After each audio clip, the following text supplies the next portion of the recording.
नमस्कार। कला साहित्य एवं संस्कृति के मंच अमलतास पर आप सभी का हार्दिक स्वागत है। हम बात करने जा रहे हैं वरिष्ठ कथाकार अल्पना मिश्र जी की उपन्यास विधा में लिखी किताब अक्षय मंच पर 100 बिंब। इस उपन्यास पर बातचीत करने के लिए हमारे साथ हैं भारत भारती सम्मान से सम्मानित वरिष्ठ कथाकार सूर्यबाला जी। मैं बहुत बहुत स्वागत करता हूं।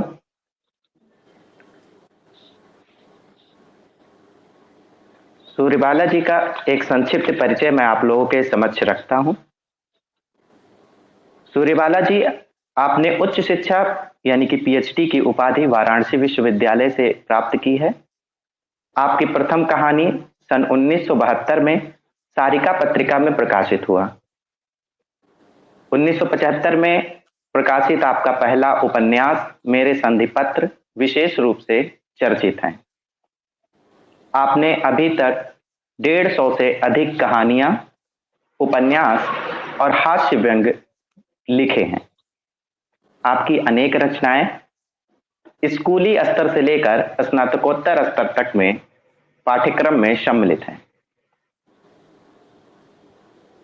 आपको प्राप्त पुरस्कारों में आपके पुरस्कारों की एक लंबी फहरिस्त है, जिसमें उत्तर प्रदेश हिंदी संस्थान द्वारा वर्ष 2019 का भारत भारती सम्मान भी शामिल है। यह मंच आपका हार्दिक स्वागत करता है। इस पुस्तक पर अपनी बात रखने के लिए हमारे साथ इस उपन्यास की लेखिका, वरिष्ठ कथाकार तथा हिंदी विभाग दिल्ली विश्वविद्यालय में बतौर प्रोफेसर कार्यरत अल्पना मिश्र जी इस मंच पर हमारे साथ हैं। मैं आपका भी बहुत बहुत स्वागत करता हूं। चर्चित उपन्यास अनिहारे तलछट में चमका अस्थि फूल से लेकर समय और समाज को अपने भीतर समेटती तमाम कहानियां तथा कई आलोचनात्मक ग्रंथ आपके प्रकाशित हैं। आपकी कुछ कहानियों का पंजाबी, बांग्ला, कन्नड़, मराठी, अंग्रेजी, मलयालम, जापानी इत्यादि भाषाओं में अनुवाद हो चुके हैं।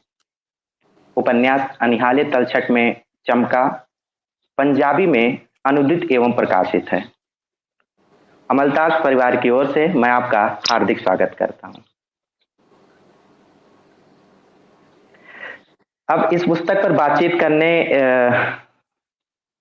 की शुरुआत करने से पहले जॉन एलिया का एक शेर है, वो मैं पढ़ना चाहूंगा कि मर चुका है दिल मगर जिंदा हूं मैं, मर चुका है दिल मगर जिंदा हूं मैं, जहर जैसी कुछ दवाई चाहिए, पूछते हैं आप अच्छे तो हैं, हाँ मैं अच्छा हूं, दुआएं चाहिए। जॉन एलिया का ये शेर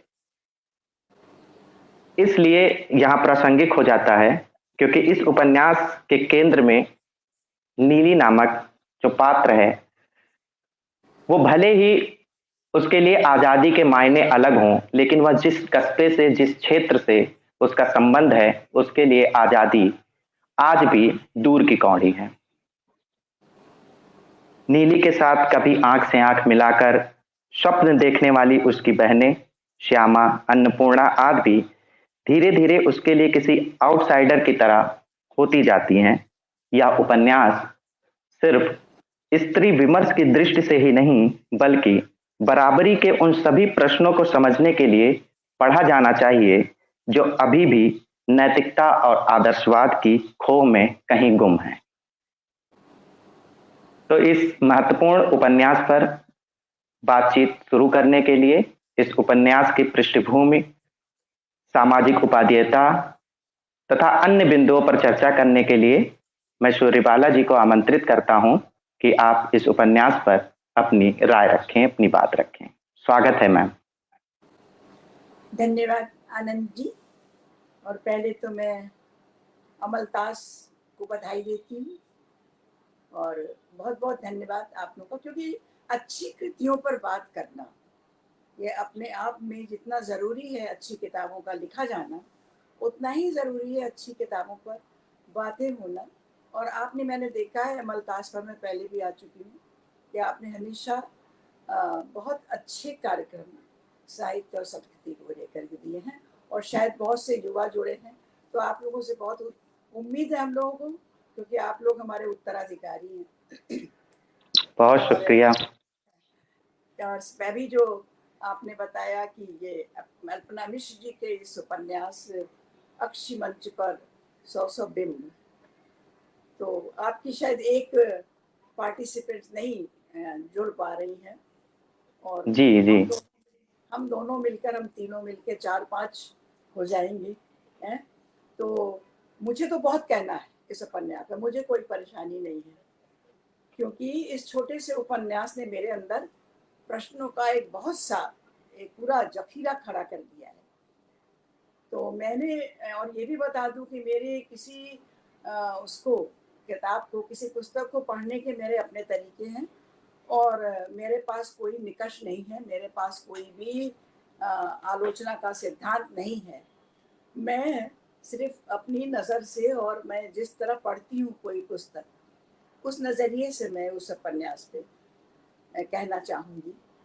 पहले तो ये बता दूं कि अल्पना मेरी प्रिय कथाकारों में एक है, और दिलचस्प बात ये है कि मैंने अल्पना को बहुत कम पढ़ा है, लेकिन बहुत सराहा है, और इसलिए मैं और ज़्यादा पढ़ना चाहती हूँ। तो मैं अपनी इस अल्पज्ञता को भी स्वीकारती हूँ। और ये भी एक यहाँ, मतलब जो मैं महसूस कर रही हूँ, बता रही हूँ कि जैसे अल्पना की बेदखल, या इस जहां में हम, और एक हाँ, छावनी में बेघर, ये हिंदी की कुछ विरल उन कहानियों में है जिन्हें मैं दोबारा तिबारा भी पढ़ना चाहूँ। कुछ किताबें, जैसे लोग कहते हैं कि कविता के साथ तो ये है कि भाई फिर से कहिए, फिर से कहिए, लेकिन कहानी के साथ ये होता है कि आगे फिर क्या हुआ, फिर क्या हुआ।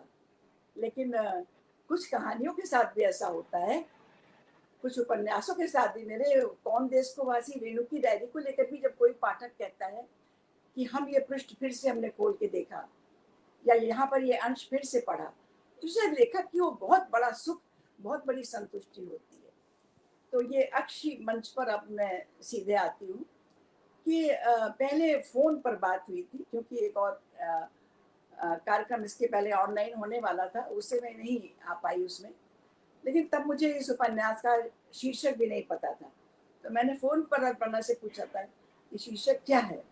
और जब अल्पना ने बताया था कि अक्षी मंच पर 100 बिंब, तो मैं बिल्कुल चकरा गई थी कि अक्षी मंच 100 बिंब, ये क्या पजल, ये क्या जिक्सा पजल है, ये है क्या। ये तो मेरे बूते की बात नहीं हो गई ये उपन्यास, तो मैं तो बड़ी सामान्य पाठिका बड़ी।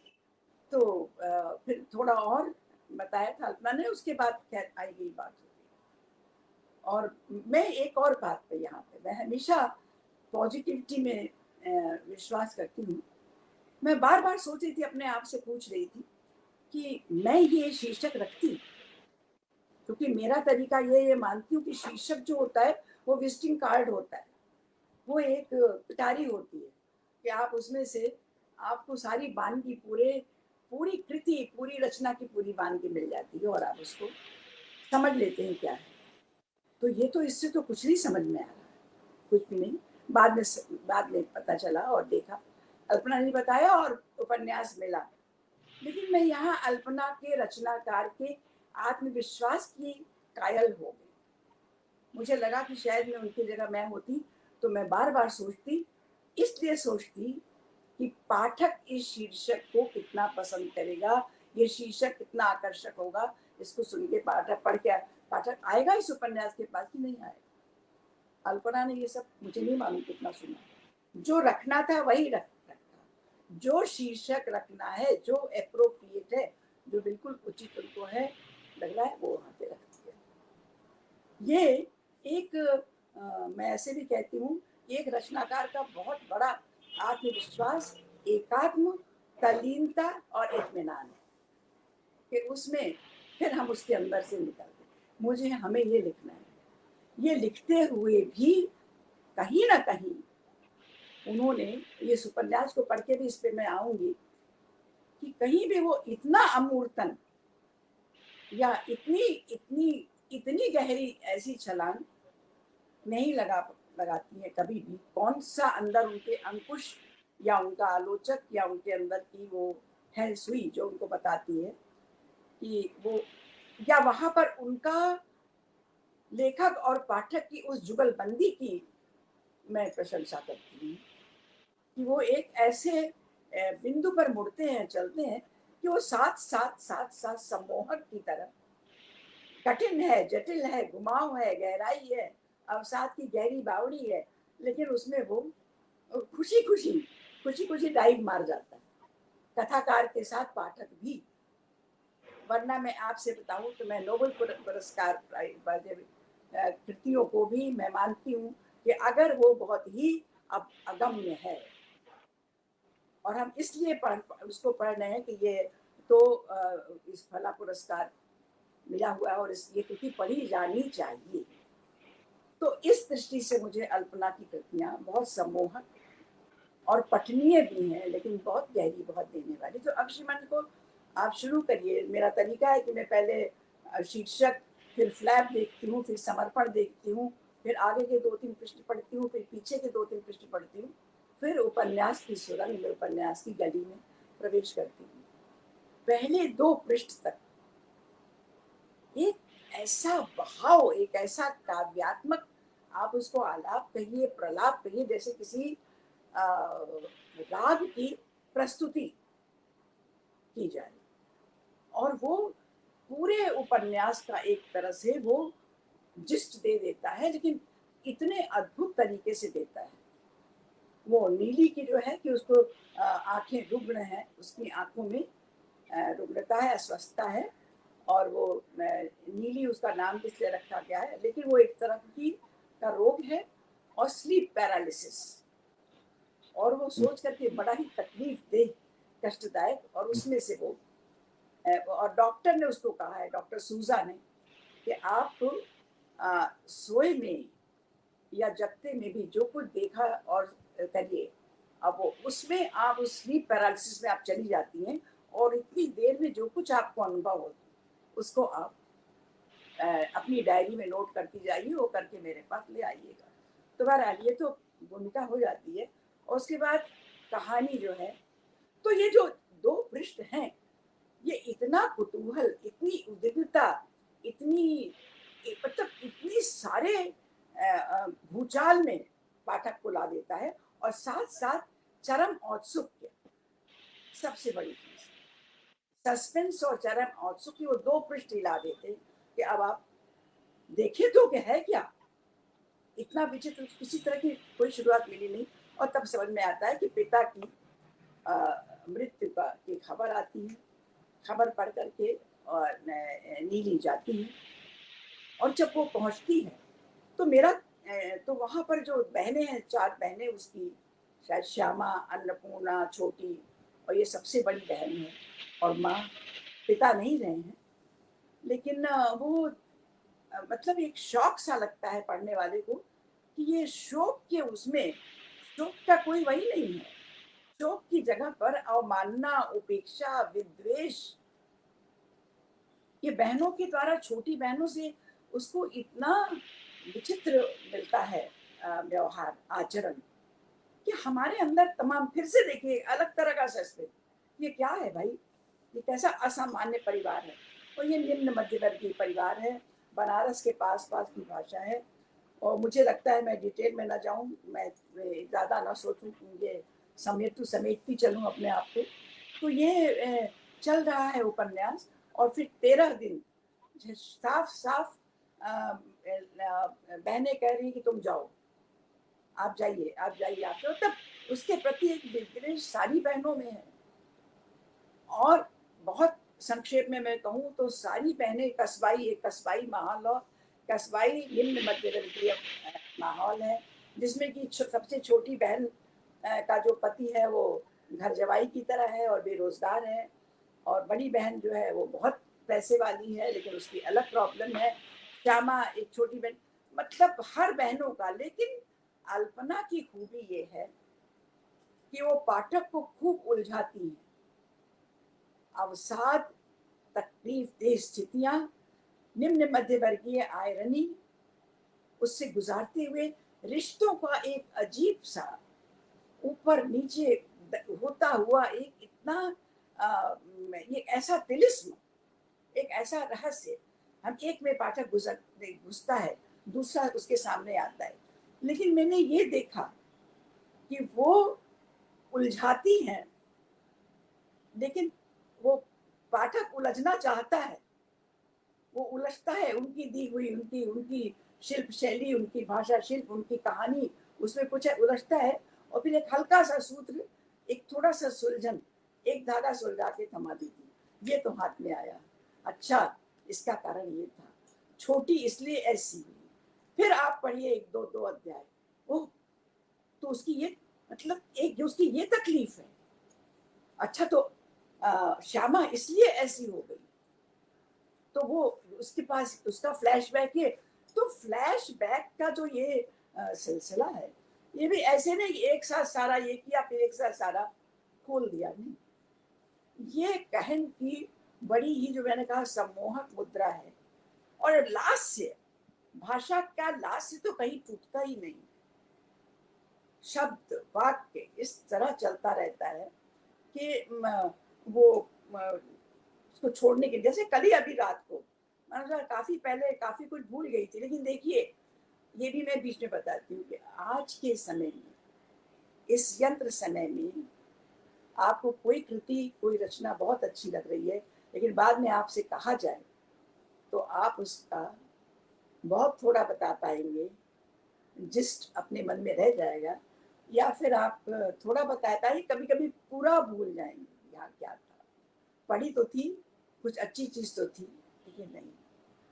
अल्पना की चीजों को आप नहीं भूलें, वो आपके अंदर घुमड़ती घुमड़ती, आपको समेटती, बहाती, उछालती, नीचे ले जाती रहेंगी। तो यहाँ पे और दो तीन जो उपकथाएं, एक तो उपकथा नहीं लगाई है, वो भी बड़ी मुकम्मल और बड़ी अहमियत रहती है। खैर, ये तो उपकथा नहीं है कि उसके बीच से ये नीली जो है, बहनों की इतनी अवमानना उपेक्षा के बीच से भी वो अपना काम जो उसको करना है, जो निश्चय उसको लेना है, वो ये कि पुत्र नहीं है लेकिन पिता को मुखाग्नि मैं दूं। पिता को बहनें कसवाई, अरे लड़कियां नहीं देती, बेटियां नहीं देती, बहुत बुरी तरह उसकी की जाती। वहां नहाना नहीं है, घाट पर नहाओगी कहाँ से, ले तो लिया, अब नहाओ। वो पंडित जी से पूछती है क्या करूं, यहाँ नहीं है।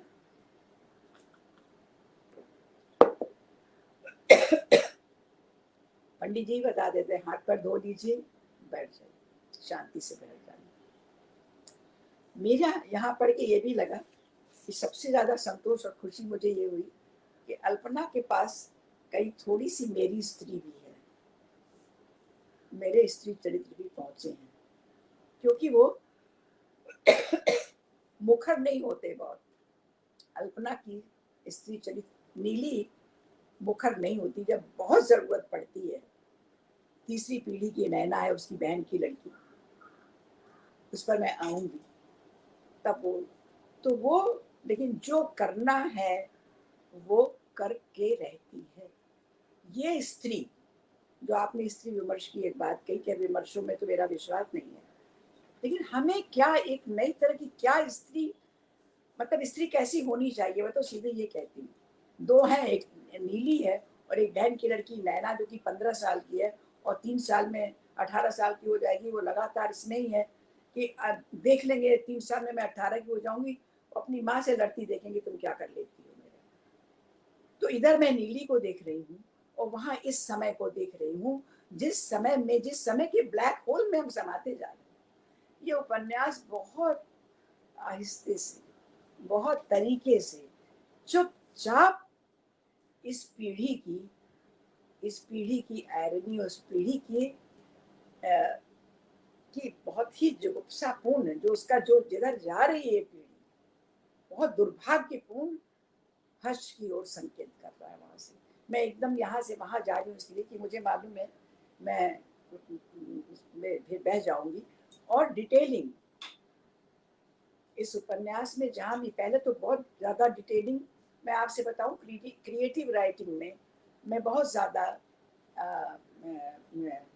बहुत बहुत बहुत लंबी डिटेलिंग, वो चाहे प्रेमचंद की हो या प्रसाद की हो, किसी की भी हो, या जो मैंने कहा बड़े बड़े अवार्ड विनर्स की हो, मुझे लगता है कहाँ तक पाटा जाता है। क्योंकि जब जिस क्षण आप अपनी रचना या कृति को देते हैं, सब समर्पित करते हैं, लोकार्पित करते हैं, उस समय तो आपकी कुछ जिम्मेदारी हो जाती है। हालांकि मेरी भी उस किताब के लिए कई लोगों ने कहा कि नहीं आपकी डिटेलिंग बहुत अच्छी, तो अल्पना की डिटेलिंग और शब्दों को कैसे इस्तेमाल करना है, सिर्फ मृत्यु शब्द, सिर्फ झटके से मृत्यु किसी के दुखद मृत्यु का आना, और दुख कैसे आता है, कैसे दुख के साथ एक झटका और यंत्रवत और तमाम सारी दूसरी चीजें जुड़ जाती हैं, और फिर कैसे वो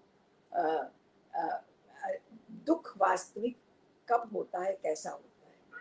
तो मैं सब मिला के मुझे लग रहा है कि आपकी मीना बुद्धिराजा जी जुड़ गई है, और मैं अपने को समेट लेती हूँ, उन्हें उनका वक्त दिया जाना चाहिए। तो मैं यहाँ और काफी कुछ मैं कह भी नहीं हूँ, तो अब मुझे अपने को समेटने में कोई मलाल या दुख नहीं होगा। तो मैं यहाँ ये कहती हूँ कि ये उपन्यास की जो ये भाषा शिल्प की का लास्य है, जैसे बनारसी भी लिया है, लेकिन बनारसी भी हर तक बड़े करीने से बीच में बनारसी डाला है। और यहाँ पर और अभी मैं कह रही हूँ भाषा शिल्प में कैरेक्टराइजेशन पर मैं थी, मैंने मीना बुद्धिराजा जी को देखा तो रुक गई। तो ये गजब का कैरेक्टराइजेशन, पिता मर चुका है, पिता नहीं है, लेकिन पिता इस तरह से बीच बीच में आहिस्ते आहिस्ते आहिस्ते आहिस्ते पिता आ जा रहे हैं, और पिता का एक उस पीढ़ी का एक बड़ा ही जो कहते हैं ना ग्रेसफुल, बड़ा ही भव्य सा उस व्यक्ति का, मनुष्य का। तो अल्पना उस मनुष्य की तरफदारी में, उस मनुष्य के पक्ष में खड़ी यहाँ दिखाई देती है, और पिता ही नहीं, बड़ा स्वाभाविक स्रोत लाती है वो, स्वाभाविक स्रोत जैसे पिता के शिष्य बारी बारी आते हैं, और वो कहीं भी इस अवसाद और उसमें डूबने नहीं पाया है उपन्यास, इस तरह वो बनारसी भाषा में। अब देखिए कृति में जो वो होता है ना सौंदर्य, वो छोटी से 2-3 वाक्य से आ जाता है, जैसे पढ़ने वाला फ्रेश सा हो जाता है। तो कैसे उनके शिष्य उपाध्याय आ रहे हैं, ये आ रहे हैं। एक तो कौन मजदूरा है, रामफल की मृत्यु का दिखा रही है। वो भी वो अब बताऊं कि रामफल की मृत्यु का, या एक बूढ़ी औरत कहीं पुल के नीचे उसके मैली सी साड़ी पर छींट खून के छींटों की उसकी छींट मिल गई। तो चित्र ऐसे होने चाहिए, इतने संश्लिष्ट, इतने ऐसे कि फिर उनको पढ़ने वाला भूल ना पाए। और उसके साथ एक और जो इन्होंने स्थानीय ये उनका दिखाया है, जो गुंडे नेताओं का जो दिखाया है वो भी, और उस लेकिन वो जो स्वाभाविकता है वो खोने नहीं पाती है। टेरर को इतना नहीं ऊपर, टेरर अपनी जगह पर है, लेकिन उस बीच से लड़कियां जैसे उत्फुल्ल सी भागी जा रही हैं, देख रही हैं, जा रही हैं, वो जो बीच का उनका चुलबुलापन है। और मतलब छोटी छोटी चीजों को कभी कभी ये लगता है कि हम कैसे इन्हें नजरअंदाज कर गए, ये अल्पना कैसे वहां तक पहुंच गई। तो इस वजह से ये पूरा उपन्यास हमें अपने साथ लेकर चलता है, और चुपचाप हमें बहुत कुछ थमाता चलता है, हमें कैसे समृद्ध करता चलता है हमें पता भी नहीं चलता है। तो ये अब मुझे लग रहा है कि मेरा ध्यान मीना जी पर चला गया है, और मैंने देखा भी नहीं कि मुझे कहना क्या था। एक चीज और मैंने कहीं लिखा है कि हाँ, एक चीज, क्या चीज मुझे इसमें थी, कहीं भी बिना बहुत ज्यादा मुखर हुए, बिना बहुत ज्यादा लाउड हुए अल्पना बहुत कुछ कह जाती, और यहाँ पर भी मुझे, मैंने किसी से नहीं, मैंने लेकिन अनजाने में अपनी कह बैठी कि हाँ मेरी स्त्रियों के साथ भी यही है। शायद इसीलिए मैंने सोचा कि क्यों पसंद कर रही हूँ मैं इस लेखिका को। शायद इसलिए कि मुझे लाउड लेखन, फॉर्मूला लेखन, विमर्शी लेखन और what is in, what is out, trend क्या चल रहा है, विमर्श क्या चल रहा है, कहानी लिखी जाए। क्योंकि मुझसे, आपको पता है, लोगों ने यहाँ तक कहा कि सूर्यवाला जी, और जिन दशकों में आपने प्रेम कहानियां लिखी, वो कहानी और उन कहानियों का समय था, उसमें आपने ऐसा दुस्साहस कैसे किया। तो एक रचनाकार के पास अपने समय से भिड़ने की भी ताकत होनी चाहिए। जो लिखा जा रहा है वो मत लिखो, जो तुम लिख सकती हो, जो तुम्हारा हुनर है, जो तुम्हारा कौशल है, उसमें जाओ और उसमें से देखो। तो ये पूरा उपन्यास शिल्प की प्रयोग की दृष्टि से देख लीजिए, बहुत जबरदस्त प्रयोग है। शुरुआत से देखिए, कहीं से एक बिल्कुल क्या ये अपना स्लीप पैरालिसिस, और उसके बाद से शुरुआत इस तरह की हुई, और पूरा एक प्रयोग की 13 दिन तक का उसका, पहले दिन, दूसरा दिन, तीसरा दिन, ये पूरा एक, लेकिन प्रयोग फिर मैं कहूंगी बहुत सम्मोहक है। वो प्रयोग नहीं है कि प्रयोग के नाम पर प्रयोग कर दिया गया है और हमें उस प्रयोग से निपटना है और जबरदस्ती उसमें से कुछ निकालना है, ऐसा कहीं निकला।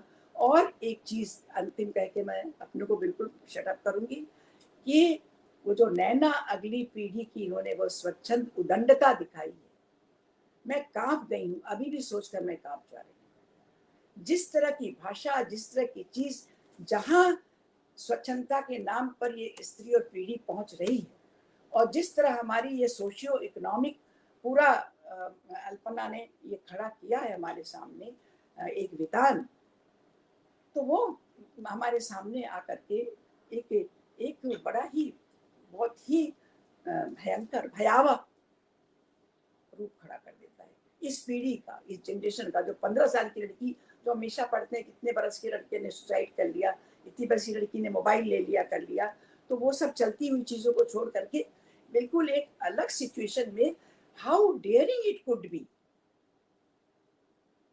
कि आप बिल्कुल आपाद मस्तक कांप जाए इस पीढ़ी का रूप देख करके। और उसमें भी वो कैसे, वही इनकी नीली चरित्र कैसे चुपचाप उसको सुलझाने की घुसकर बेआवाज कोशिश करती। तो मैं बिल्कुल अपने को यहाँ बंद कर दूंगी। बहुत बहुत धन्यवाद। और मैंने ज्यादा या कम या जो भी जैसे देख करके बोला, उसके लिए आप लोगों का, अल्पना का, और मीना जी आ गई, आपका बहुत बहुत बहुत शुक्रिया कथाकार सूर्यबाला जी। आपने बहुत सारगर्भित तरीके से इस उपन्यास की पृष्ठभूमि से लेकर और कथानक तक की परतें आपने खोली, और आपने बताया कि कथा को किस तरह से अलग अलग बिंबों के माध्यम से, अलग अलग आयाम पर समाज को यह आईना दिखाते हुए एक स्त्री मन की, जो कि स्लीप पैरालिसिस से ग्रसित है, और किस तरीके से वो जीवन को लेकर चलती है, किस ऊहापोह में, किस उलझन में अपने जीवन को आगे बढ़ाती है। अब हमारे साथ जुड़ चुकी हैं मीना बुद्धिराजा जी, जो कि आज इस मंच में शुरुआत प्रारंभ से ही जुड़ना था, लेकिन कुछ तकनीकी कारणों से जुड़ने में विलंब हो गया। पहले तो मैं मीना जी का परिचय दे देता हूं। आप समकालीन आलोचक हैं। आपकी 2 आलोचनात्मक पुस्तकें प्रकाशित हो चुकी हैं। सारिका, वागर्थ, हंस जैसे महत्वपूर्ण पत्र पत्रिकाओं में आपके आलेख निरंतर प्रकाशित होते रहते हैं। मैं आपका इस मंच पर बहुत बहुत स्वागत करता हूं, अभिनंदन है आपका।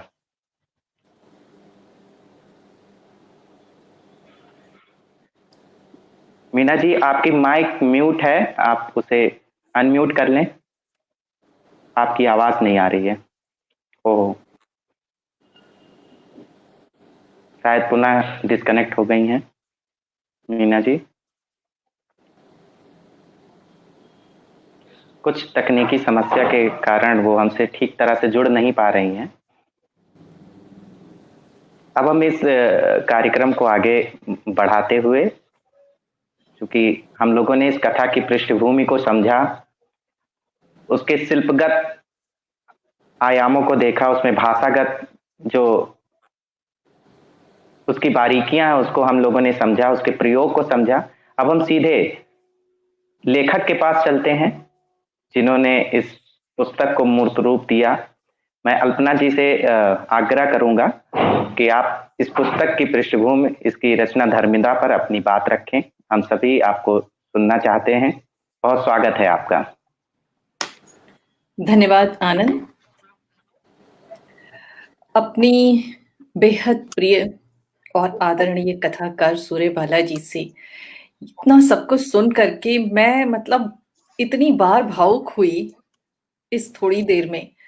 बार बार मुझे लग रहा था कि जैसे मानो मेरा मन और मस्तिष्क दोनों आपके पास चला गया। पढ़ लिया आपने सारा, सब कुछ, एक एक चीज जो आपने कहा अद्भुत था। और मैं ऐसे सुन रही थी, मतलब वो सम्मोहक शक्ति तो आपके बोलने में है, और वो सारी बातें, वो सारी चीजें इतनी बारीकी से, और बारीकी में जाना और उसके तत्व को पकड़ लेना, तो ये तो आपके रचनाकार की बहुत बड़ी खासियत है ही। तो मैं तो एकदम ऐसे मंत्रमुग्ध होकर सुनती रही और हैरान भी होती रही कि आपने तो सब कुछ वो पूरा खंगाल लिया, बिल्कुल नैना को जिस तरह देखा। और ये कितना कितना बड़ा सच है कि जो है हमारी नई पीढ़ी ये सब डेटिंग ऐप और क्या क्या इन सब चीजों के चक्कर में कहाँ जा रही है, किस तरफ जा रही है।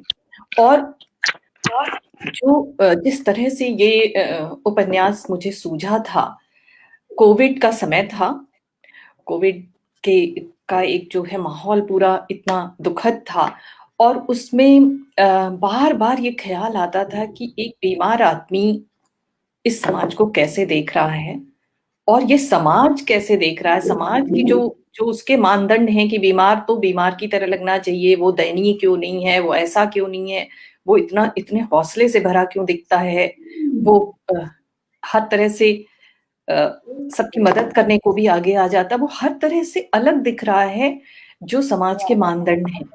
तो बार बार ये एक चीज, और इस पूरी कश्मकश के दौरान नीली याद आ गई। और जब नीली याद आई तो मानो जैसे मुझे एक रास्ता सा मिल गया कहने का, कि ये कब की देखी हुई बात थी। नीली जैसे एक व्यक्ति को जिसकी आंखों में रंग नहीं है, जिसको ऐसी ऐसी परेशानियां हैं, वो कैसे जूझता है, और फिर तो बहुत सारी चीजों का माध्यम नीली बनी, नीली का पूरा जीवन। और बार बार जब भी मैं मुड़ती थी कि मैं नीली की बातें भी कुछ बताऊं, तो वो हो नहीं पाता था, क्योंकि आपने एकदम सही कहा कि मैं बहुत उस तरह की लाउड चीजों को नहीं पसंद कर पाती हूँ। एकदम एकदम सही पकड़ा है, एकदम आपके कहीं वो जो स्त्री चरित्र हैं जो धीरे से बहुत बड़ा काम कर देते हैं, बड़ी बातों तक पहुंच जाते हैं। कुछ वैसी चीजें मुझे भी भाती हैं कि मैं बहुत मुखर, ये बहुत लाउड हो जाना या बहुत फार्मूलेबाजी की तरफ जाना, ये सब जीवन नहीं है। सच्चाई जीवन की यही है कि हम धीरे धीरे करते हैं, या जब खुलकर लड़ाई झगड़ा करते हैं तो उसका रूप ही अलग होता है। नैना और नैना की माँ जो लड़ी है वो अलग ही रूप होता है। अन्यथा स्त्रियां प्रायः इसी तरह से एक तरीका होता है काम करने का उनका, जिस तरह से वो धीरे धीरे संबंधों को एकदम बिखरा नहीं देना है, समेटने की भरसक कोशिश करनी है, जोड़ने की कोशिश करनी, ये सब जो एक तरीके हैं, उसके भीतर भी प्रतिरोध है, उसके भीतर भी तमाम सारी चीजें हैं। तो एकदम आपने इस चीज को कैसे, कितनी बारीकी से देखा इस उपन्यास को। और ये था कि जो है कैसे इसको बताया जाए कि भाई मैंने भरसक कोशिश की कि नीली दयनीय ना बनने पाए। दयनीय नहीं है, क्योंकि वो दयनीय होते ही सारी चीजें बिगड़ जाती हैं, तो दयनीय नहीं दिखे। और उसके बारे में अधिक कुछ कहने की जरूरत नहीं है, क्योंकि उसको खोलने का मतलब कहानी पूरी दूसरी तरफ चली जाती। तो इसलिए एक ये भी एक कोशिश लगातार मेरी बनी हुई थी। और एक ये भी था कि ऐसे जो तमाम सारे हमारे आसपास चरित्र हैं, चाहे वो धीरज हैं जो कि बेरोजगार हैं, पुरुष चरित्र भी हैं, सबकी विडंबनाएं हैं जीवन में।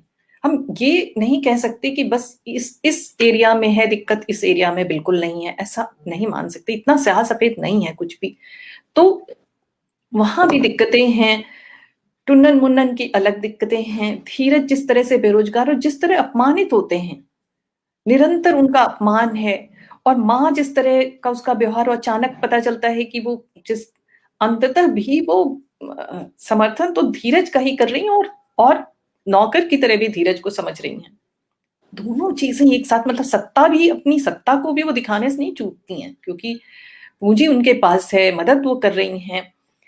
तो एक माँ का चरित्र थोड़ा सा अलग तरह का, कि जब तो उनकी सहानुभूति की, उनकी बातों की, उनसे हौसले की जरूरत महसूस होती है, तब तो वो कंबल तान लेती हैं, तब तो वो अपना सो जाती हैं, अपना उधर मुंह कर लेती, छत की तरफ देखने लगती। कुछ कुछ उनका इस तरह से बनता है कि वो दखल, ऐसा लगता है कि ये किसी में इंटरेस्टेड नहीं है, लेकिन जब उनकी बात आती है और धीरज कहते हैं तो वो एकदम से सतर्क हो जाती हैं। तो ये एक था कि ऐसे लोग भी हमारे आसपास निरंतर हैं। हमारे पूरे समाज में जिस तरह के लोग हैं, वो जो बहनें हैं, या जो वो गैंग हैं सारे, चिंटू भैया जो इतने एक कॉमिक कैरेक्टर की तरह आते हैं, लेकिन चिंटू भैया की उम्र देखिए तो नीली की उम्र के बराबर है, और चिंटू भैया की इतनी भी जिम्मेदारी का एहसास वो नहीं कर पाए हैं। वो जब तुरमुज से कूट रहे हैं तो चिंटू भैया जाकर कुटवा नहीं रहे हैं, जाके मदद नहीं कर रहे हैं। चिंटू भैया कहते हैं बड़ा भारी होता है, कैसे कूटेंगे, हाथ में छाले पड़ जाते हैं, मजा ले रहे हैं। तो मजा लेने की ये प्रवृत्ति और जिम्मेदारी का एहसास ना होना, तो चिंटू भैया जैसे लोग भी हमारे चारों तरफ हैं। और ऐसा हर व्यक्ति, नीली को चूंकि चूंकि वो समाज के मानदंडों के हिसाब से नहीं दिखती, तो हर आदमी हर्ट कर रहा है। मतलब चिंटू भैया जैसा चरित्र भी जिसके पास देखा जाए तो कुछ नहीं है, वो भी हर्ट करने की कोशिश कर रहा है। तो ये सब बहुत सारी चीजें, बहुत सारा जो दिख रहा था, जो मेरी समझ में कुछ आ रहा था, उसको कहने की एक कोशिश ये थी। और रामफल की बात आपने कितनी अच्छी सी उठाई। सचमुच मेरे पास तो एक किसी ने पढ़कर फोन किया कि रामफल को क्यों आपने जो है वो क्यों मरा, उसको आपने क्यों वहां पहुंचा दिया। तो रामफल से तो मुझे भी प्यार था और मैं बिल्कुल नहीं चाहती थी, लेकिन समय की ऐसी विडंबना है, एक ऐसी बारात में जहां कितने कितने बंदूकधारी चल रहे हैं, एक गुंडे की बारात में उसकी मृत्यु इस तरह से, वहां गोली लगने से वो मरा। वो वहां नहीं मरा जहां बच्चों को बचा रहा है, वहां तो है, और उसका संबंध इतना अच्छा। तो ऐसे भी तो चरित्र हमारे पास हैं जिनके संबंध इतने अच्छे बनते हैं, लेकिन उनका कितना, मतलब असमय, बेवजह, एक बेकार की वजह से उसकी जान जाती है। कोई वजह ही नहीं है इतनी, एक गुंडे की बारात में जहां चले जाना, बेवजह की गोलीबारी, दिखावे के लिए। और वो सब सारी चीजें जो छोटे शहरों का एक बहुत बड़ा सच है कि नौकरियां नहीं है, बेरोजगारी है, तो उनकी सेनाओं में भर्ती हो रहे हैं और गुंडागर्दी से काम चल रहा है, इस तरह की चीजें भी हैं। वो सारे भी जो यथार्थ हैं। और जो एक और था विचार मेरे पास जो आया था इसे लिखते हुए, सूझा था कि समय हमारा हमें कितना ज्यादा स्मृति से हीन कर रहा है। हम हर चीज में, पहले सबके फोन नंबर याद रहते थे, फोन नंबर नहीं याद है, रास्ते नहीं याद हो रहे हैं, पूरे पूरे शहर के रास्ते याद हुआ करते थे। बचपन में जहां जहां घूमते सब याद।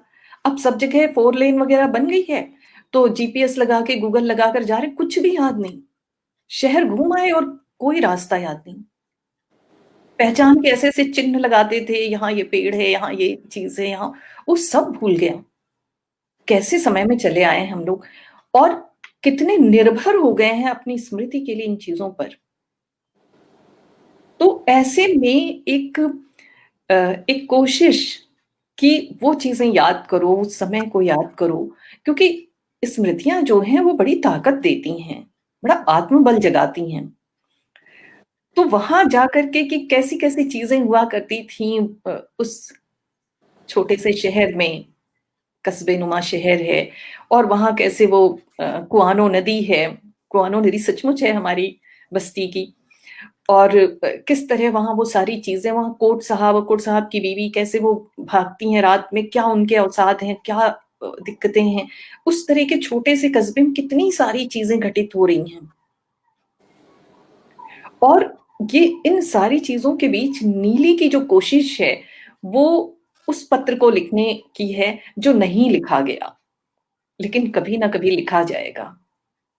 और एक टुकड़ा स्मृति का पकड़ाने की जिद है, क्योंकि वही रोशनी देगा, वही वही जीवित रखेगा। हमारे पास अगर हमारा इतिहास ना हो, याद ही ना हो, तो कितनी बड़ी विडंबना की बात होगी। हमारे पास कुछ ना हो याद, हमें अपने पूर्वज ना याद हो। नैना के साथ क्या है दिक्कत, उसे कुछ नहीं पता है, कुछ नहीं याद है। उसको क्या ये याद नहीं होना चाहिए कि उसके कौन से बड़े लोग हैं, कौन से क्या है, कैसी संस्कृति, क्या कुछ नहीं पता है, ये किस दिशा में है। जब कुछ पता ही नहीं होगा तो हालत वहां होगी। तो एक स्मृति का टुकड़ा पकड़ाने की जो जिद है वो भी कहीं मेरे मन में था कि मैं कैसे कहूं कि ये कुछ कहा जा सके कि इन स्मृतियों को तो बचा के रखो, याद रखो, कुछ चीजें याद रखो, वही तुम्हारे जीवन को आगे ले जाएंगी, वही संबल बनाएंगी, वही रोशनदान की वो रोशनी आती हुई जिसमें सब खिल खिल नहाएंगे, उस रोशनी में नहाते हुए हंसते हुए शायद ऐसा कुछ हो जाए। क्योंकि सबकी स्मृति से बचपन भी बीत गया, बचपन भी उतर गया है, किसी को बचपन नहीं याद है। तो बड़ी भयानक बात है कि अगर फिर मैं तुमसे एक बात कहना चाहूंगी, क्योंकि 2-3 बार सुना तुम्हारे मुंह से कि मेरी बात हमेशा इसी से शुरू होती है, स्मृति कोश। जी हमारा स्मृति कोश ही कि हमारे पूरे जीवन को समृद्ध करता है। बिल्कुल सही, बिल्कुल सही। और इस पीढ़ी के पास ये पीढ़ी छूची है, इसके पास स्मृति कोश नहीं है। और कितनी बड़ी विडंबना, कितनी दुखद बात, भयावह बात है। और दूसरी चीज मैं तुमसे अभी बता दूं कि नैना का एक वाक्य है, 15 साल की लड़की उसमें, या उसके लिए कुछ, कि शायद उससे, उस लड़के से, उस मुसलमान लड़के से उसको प्रेम हो गया। तो शक से कोई कहता कि प्रेम नहीं, यहाँ प्रेम की बात नहीं, सिर्फ सेक्स का खिलौना है। सही बात है, भयावह बात है। प्रेम की बात नहीं कर रही है। जब वो कहती है ना कि इस मरगिल्ले से तुमको प्रेम हो गया है, तो कहती है कि प्रेम कहां से आ गया, प्रेम की बात मत करो। प्रेम पता ही नहीं है ना कि प्रेम का क्या क्या मूल्य है, क्या चीज है प्रेम, यही नहीं पता। तो ये सारी जो मेरी उधेड़बुन थी वो कहीं ना कहीं वो नैना में, कहीं ना कहीं वो बाकी सारे पात्रों में, कोशिश मेरी थी कि ये सारी बातें जो मेरी चिंता के केंद्र में थी वो कहीं इसमें कुछ थोड़ा बहुत जितना भी मैं कह पाई जैसे भी, और जरा कहने का एक तरीका भी ऐसा हो कि जिसके लिए कह रहे हैं वो पढ़े तो पढ़े ही ना, तो फिर तो क्या फायदा। लेकिन कोशिश मुझे करनी थी, कोशिश मैंने की। और आज तो आपको सुन करके मुझे सचमुच, आप कह रही थी कि आत्मविश्वास लेखक का, सचमुच मेरा आत्मविश्वास बढ़ा है। तो ये मतलब ये मेरे लिए एक बहुत बड़ा मौका मैं कह लूं कि मुझे आपने दिया कि मैं इसको समझूं, अपने को समझूं, अपने लेखन को भी समझूं। और मुझे मतलब मैं बहुत बहुत आभारी हूँ इस बात के लिए आपकी। तो दोनों अमलताज के आभारी हैं भाई। हाँ, अमलताज के भी मैं बहुत आभारी हूँ। और आनंद ने जिस तरह, जितने अच्छी तरीके से इसको कंडक्ट किया पूरा, वो भी बहुत अच्छा था। और आनंद पढ़ते हैं इतना, और पढ़ने के साथ साथ देखो हम दोनों ही लोग ये कह रहे हैं कि स्मृतियों से नहीं दूर भागना है, स्मृतियों को समेटना है। वो कितना अच्छा शब्द कहा, स्मृति कोश। वो आपको लेकर चलना है साथ में, वो भार नहीं है। और वो आपको आधुनिक बनने से रोक भी नहीं रहा है, लेकिन वो आपको सही राह पर ले जा रहा है। तो सही राह पे तो जाना पड़ेगा। तो ये ध्यान, और मूल्य जो हमारी थाती है, सबसे बड़ी थाती, वो तभी बचेंगे तो उन मूल्यों को लेकर चलना है हमें। तो उन सारी चीजों को किस तरह से ले जाना है, ये तभी, और ये किताबें देती हैं। वेणु की डायरी जिसकी बात मैं कह रही हूँ, अद्भुत है। मोटी किताब है, लेकिन जब पढ़ना शुरू करते हैं तो कहीं नहीं लगता कि ये किताब इतनी बड़ी थी, इतनी मोटी थी। मोटी के अर्थ में, बड़ी तो है ही। तो ऐसी किताबों से जुड़ना है, ऐसी चीजों से जुड़ना है, ऐसी स्मृतियों से जुड़ना है जो आपको समृद्ध करें, मजबूत करें, हिम्मत दें और आपका आत्मविश्वास बढ़ाएं। तो मैं बहुत बहुत धन्यवाद देती हूँ। और मीना बुद्धिराजा नहीं जुड़ पाई, अब तक भी नहीं जुड़ पाई। मुझे इसके लिए थोड़ा अफसोस भी हो रहा है, क्योंकि बहुत उत्साह में थी, बहुत कुछ कहना चाह रही थी। और फोन पर भी उन्होंने मुझसे कहा था कि मैं अभी कुछ नहीं कहूंगी, मैं वहीं पर कहूंगी, लेकिन वो नहीं हो पाया है। तो शायद लगता है जुड़ गई हैं। हाँ, बस आप मीना, आप जो है अपने मोबाइल पर नीचे एक बटन होगा जहां लिखा होगा म्यूट अनम्यूट, उसे, अरे ये मुझे लगता है कि नहीं, वो कुछ समस्या आ रही है। कुछ तो समस्या आ रही है। हाँ हाँ, हालांकि वो कोशिश कर रही हैं, ये दिखाई पड़ रहा है, उनकी जी कोशिश दिख जी, रही हैं। बहुत देर से और लगातार कोशिश कर रही हूँ, मैं जोड़ने का प्रयास कर रहा हूँ, लेकिन हाँ हाँ, लेकिन तो उनकी बातें हम नहीं सुन पाए। पर फिर भी उन्हें मेरा धन्यवाद कि उन्होंने इतनी, तब से वो लगी हुई हैं। ये ही अपने आप में बड़ी बात है कि वो उन्होंने हिम्मत नहीं छोड़ी है। और जी बिल्कुल। तो हाँ, तो उन्हें भी धन्यवाद और सभी को मेरा धन्यवाद। मुझे लगता है कि मैं बहुत शुक्रिया मैम। और आज इस मंच पर, अक्षय मंच पर, सौ सौ बिंब उपन्यास पर जो बातें रखी गई आदरणीय वरिष्ठ कथाकार सूर्यबाला जी के द्वारा, और फिर आपका लेखकीय वक्तव्य, उपन्यास की पूरी कथानक, पूरा पृष्ठभूमि आज हमें स्पष्ट हो गया। और कहीं ना कहीं आप लोगों के द्वारा ये संदेश नई पीढ़ी को दी जा रही है कि हमें स्मृतियों को बचा के रखना है, हमें संभालना है खुद को। हमारे कंधों पर बहुत सारी जिम्मेदारियां हैं जिन्हें हमें आगे अपनी पीढ़ियों को स्थानांतरित करना है। उनको बताना है कि ऐसी भी चीजें हुआ करती थी, हमारी परंपराएं ऐसी भी थी, उन्हें धूमिल नहीं होने देना है। तो आपसे जुड़कर, आप सभी से जुड़कर बहुत अच्छा लगा। और अमलतास परिवार आप सभी का बहुत ही हृदय से आभार व्यक्त करता है। बहुत शुक्रिया मैम। और हम फिर पुनः आपसे जुड़ेंगे, और इस आशा और उम्मीद के साथ पुनः आप सभी का बहुत बहुत आभार। बहुत एक धन्यवाद। बात मैं और कहना चाहती हूँ कि जी सूर्यबाला जी ने कहानियों का नाम लिया, मैं इतनी भावुक हो गई। कहानियां, आपको उनके नाम याद थे, कहानियां याद थी, तो मेरे लिए सचमुच बहुत बड़ी बात है। तो मतलब सचमुच आपने आत्मबल मेरा बढ़ाया है। नहीं ऐसा बहुत बहुत धन्यवाद। हमें भी, हमें जो सुनने वाले हैं उनके लिए भी है ना, कि नहीं है हमारे पास बहुत आए, हम ग्रहण करें, तब तो हमारी अंजलि खुली होनी चाहिए। कथाकार है आयरनी हमारे, कहानियां हैं हमारे पास। हिंदी में बहुत अच्छा लिखा जा रहा है, बहुत अच्छा, जी और बड़ा वैविध्यपूर्ण लिखा जा रहा है पढ़ने वाले। जी, अमलतास नई बढ़िया पीढ़ी के लिए बहुत बहुत जरूरी है।